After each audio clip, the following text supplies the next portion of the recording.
a feeling that it was something special, just from what I've seen and what I've heard. But when I arrived, it was mind-blowing.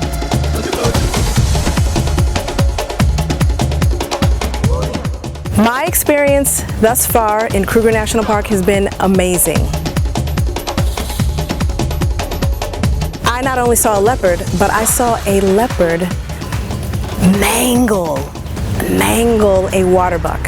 When we arrived, the leopard was in the tree, and at first you couldn't really tell. He was just looked like he was just relaxing, and then he turned to a certain angle and he just started licking this water buck's face like crazy. Within 2 game runs, I saw the big 5. But today was particularly special. I have the pleasure of being led by one of the best trackers in all of Kruger National Park. This guy is like world-class tracker. So we were driving around for a while because we heard of some lion footprints. So we thought we could get to them via vehicle. After 2 hours, we were all just kind of like, I guess we're not going to see the big 5 today. So finally, his name is Exxon, he was like, you know what, I'm gonna fix this. He gets off the truck, gets the rifle. He didn't have to use it, but he gets off the truck with the rifle, puts a couple of these big gold bullets in it. 15 minutes later, we saw lions. He went on foot, trekked around, he smelled, he looked for paw prints. He found a pride of 6 lions. We got so close to these lions. We rolled up. They looked kind of like, oh. But I just felt so at ease because, you know, you're with someone like Exxon he's from this land. He understands it. Then we also have a great ranger who understands this land as well and who's worked here for 12 years.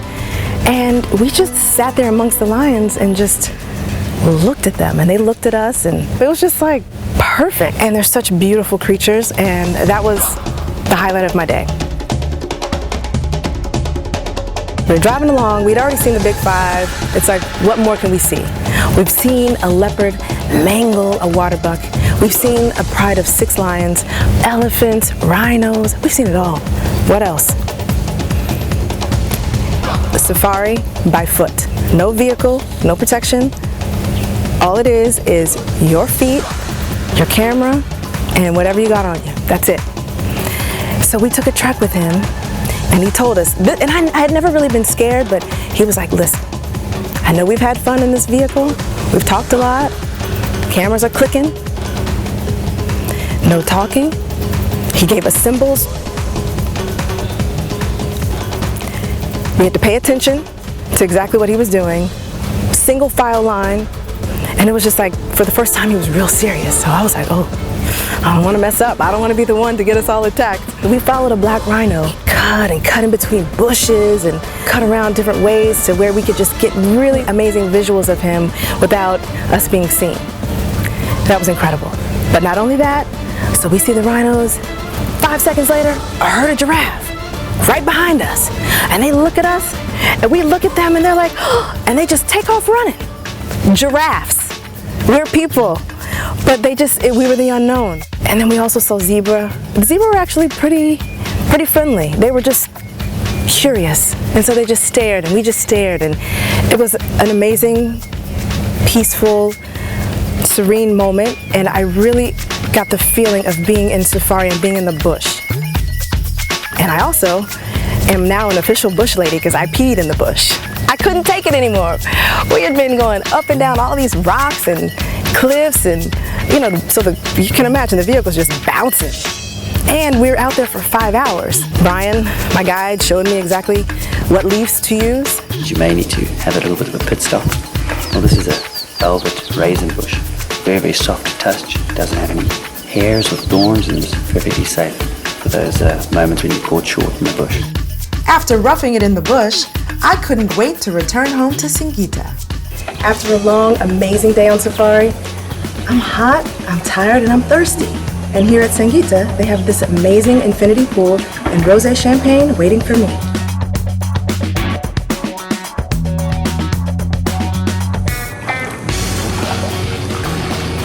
so refreshing.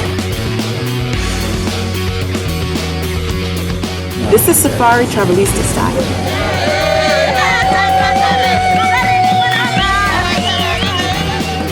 Stay tuned for more South African adventures in Cape Town and Durban. Do you see this behind me? This guy just jumped from the top of the stadium to the bottom. For more Travelista adventures, check us out on Facebook and Twitter.